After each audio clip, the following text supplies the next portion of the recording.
Trabajando ya en el Vaticano para el Papa Julio II, en 1503, este lanza la Reforma General del Vaticano, y el primer punto es la reorganización de las estancias papales, que se inicia con los edificios ubicados en un terreno desigual en su pendiente que se llamó el Belvedere. En este espacio, que ha sido muy modificado, se encuentran en la actualidad los museos vaticanos.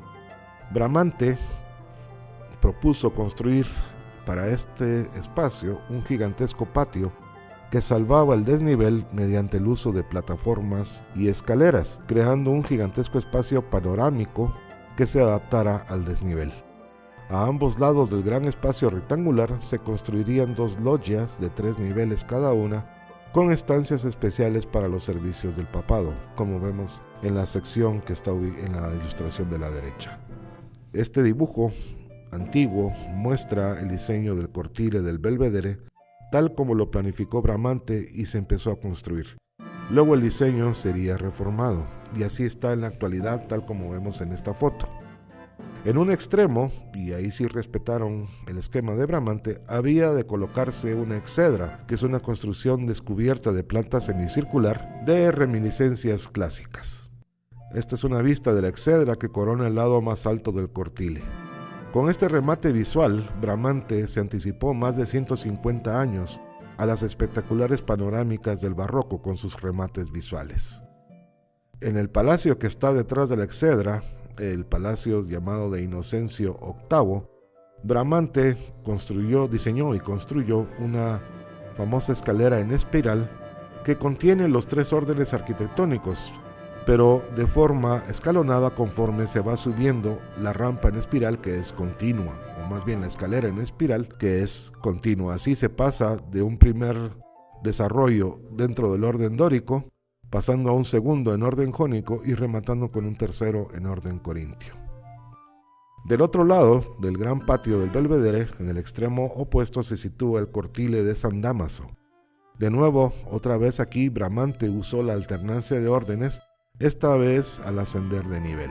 El proyecto de la Basílica de San Pedro de Bramante. Las reformas que planteó Julio II al acceder al trono pontificio incluyeron un vasto programa, del cual la nueva Basílica de San Pedro es el proyecto más importante.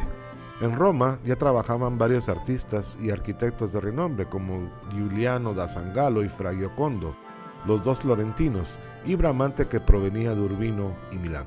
Sangallo trae de Florencia a su sobrino Antonio y a un joven y talentoso escultor llamado Miguel Ángel Buonarroti. A instancias de Sangallo, Miguel Ángel diseña el monumento funerario para el Papa, el cual se ubicará en la nueva basílica que aún no se ha diseñado. Sangallo, Fra Giocondo y Bramante, quien trabajaba en las reformas de los palacios del Vaticano, específicamente en el Belvedere, presentan sus propios proyectos para la construcción de la nueva basílica. El proyecto que elige el Papa es el de Bramante. Deberíamos decir que es posible que el planteamiento de planta central haya sido idea del propio Julio II, según dicen algunos, ya que también Sangallo había elaborado un esquema con esta conformación. Pero lo que sí es seguro es que el proyecto de Bramante tiene sus antecedentes en varios de los edificios que diseñó y construyó en Milán y el Tempietto de San Pedro en Montorio, como hemos visto en una presentación anterior. Al estar ubicada la nueva basílica en el lugar donde residía la tumba del apóstol, y además al plantearse la ubicación de la tumba de Julio II sobre el mismo eje, según las reglas del decoro clasicista, el nuevo templo constituiría un martirium. La fórmula lógica para un martirium era seguir la tipología de un tolos, es decir, el templo característico de planta central. Bramante se basó en el concepto de planta central, el cual ya había sido explotado en Milán, en Santa María de la Gracia y en Roma con el Tempietto de San Pedro en Montorio. Bramante transfiere el modelo de San Sátiro y el Tempietto de una escala mínima a la gigantesca escala de la nueva basílica. La planta del proyecto de Bramante refleja la tipología del tolos de una manera indirecta, no literal, pues las características estructurales y las técnicas constructivas de la época no permitían hacer un tolos de dimensiones gigantescas. De ahí la necesidad de construir cúpulas secundarias y los gigantescos pilares para soportar la cúpula central, el elemento que más asocia a un tolos dentro del proyecto. La articulación de los diferentes elementos está unificada por el esquema de cruz griega inscrita, el cual es un modelo de origen bizantino. El principal soporte de la cúpula serían los pilares centrales, si bien se emplearía un sistema de contracúpulas para asegurar la misma estructura. La forma de las pilastras centrales es la clave estructural del organismo y es una innovación del propio Bramante, tan exitosa que será adoptada desde aquí en adelante para el diseño de todas las cúpulas. Su planta, conformada en un cuadrado cortado en bisel, permite distanciar e incrementar el diámetro de la cúpula central respecto a la luz de los brazos principales cubiertos con bóveda de cañón. A la vez, la distancia de las cúpulas laterales de los brazos principales permite desarrollar alrededor de estos 4 sistemas cruciformes menores, que ofrecen una reproducción del sistema mayor en proporciones reducidas. El análisis geométrico de la planta diseñada por Bramante permite visualizar las relaciones armónicas en que está basada la variante de planta central ideada por él. Destaca el uso de patrones basados en la relación del cuadrado combinado con el rectángulo áureo. Las relaciones armónicas basadas en la absoluta perfección y simetría establecen la jerarquía y el decorum del templo como el más importante de la cristiandad, el eje alrededor del cual gira el universo. La forma de la cúpula, tal como la reprodujo Serlio en su tratado, es análoga a la del Tempietto de San Pedro en Montorio. La cúpula no está pensada como una estructura constitucionalmente más grande, sino como una estructura agrandada, es decir, manteniendo las mismas relaciones proporcionales que el modelo más reducido del Tempietto. Esto permite a Bramante desvincular la cúpula de los elementos circundantes, interrumpiendo la gradación perspectiva entre aquella y estos, para valorar el efecto de expansión inmediata no gradual que Bramante deseaba. No se conservan los planos originales ni los modelos de Bramante para la volumetría y las fachadas. El proyecto constituye el punto máximo de conceptualización del espacio inmutable del siglo XV o Renacimiento florentino, también llamado Quattrocento. En el nuevo templo no habría norte, ni sur, ni este, ni oeste. Era un espacio universal bajo la cúpula. Se constituyó así como el Umbilicus Mundi.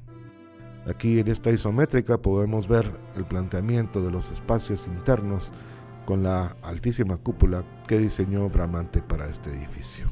El modelo espacial de una iglesia en cruz latina, cubierta de bóvedas y cúpula central con ábsides cupulados, proviene de la Edad Media, pero Bramante se apoya más bien en los modelos de naves abovedadas de Brunelleschi en el Espíritu Santo y de Alberti en San Andrés de Mantua. Las grandes cargas estructurales de la cúpula se derivan hacia los ábsides y la carga de la bóveda se desvía hacia los fuertes muros de la nave principal. El modelo de planta central en cruz griega proviene de Bizancio. Bramante conocía la aplicación de este modelo en Milán en San Sátiro. Todas las compensaciones estructurales para desviar la carga de la cúpula se realizan a través de los ábsides adosados. El modelo de San Pedro de Bramante combina ambas tradiciones, logrando una riqueza espacial única, por la diferencia tanto en escalas como por la transición entre espacios y su articulación. Con esto se logra, de manera efectiva, la creación de un nuevo modelo espacial, centralizado, inmutable y a la vez multidireccional. La primera piedra de las obras se colocó el 18 de abril de 1506 por Julio II. Previamente se había demolido la mayor parte de la antigua Basílica Paleocristiana de San Pedro.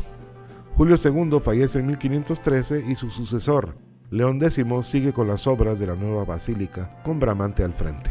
Aparecen grietas en la estructura de los gigantescos pilares que sostendrían la cúpula y el Papa decide llamar a consejo, para lo cual nombra a Antonio de San Galo y a Rafael como ayudantes de Bramante para tratar de proponer soluciones. Bramante fallece en 1514, a los 70 años. Antes de morir, convence al Papa de que sea Rafael de Urbino, su protegido, quien continúe al frente de las obras, con San Galo como asistente. Rafael continúa la obra hasta 1520, año en el que muere, con lo cual cambiarán las condiciones en que se llevará a cabo la obra en el futuro. Aquí vemos, de acuerdo a la planta de Bramante, en rojo las porciones que logró construir en vida y en azul las porciones que completó Rafael poco tiempo después. En este antiguo grabado se ve las obras de la nueva basílica dirigidas por Bramante en la Roma de principios del siglo XVI. La referencia a los modelos romanos corresponde más que nada a los elementos decorativos. El organismo de San Pedro está más bien extraído en parte de las experiencias de Brunelleschi en el Espíritu Santo y de Alberti en San Andrés de Mantua, en lo que se refiere al mecanismo de los dos órdenes de bóvedas, apoyadas y enmarcadas por dos órdenes arquitectónicos. También es producto de la tradición paleocristiana en lo que respecta a la estructura geométrica. De esta manera, Bramante intentaba realizar una síntesis de todos los principios esenciales, combinando el prestigio histórico, el de la belleza matemática y el de un simbolismo universal. En definitiva, trataba de concluir las búsquedas de una generación, de la que quizás es a la vez el punto más elevado y el último grandioso exponente.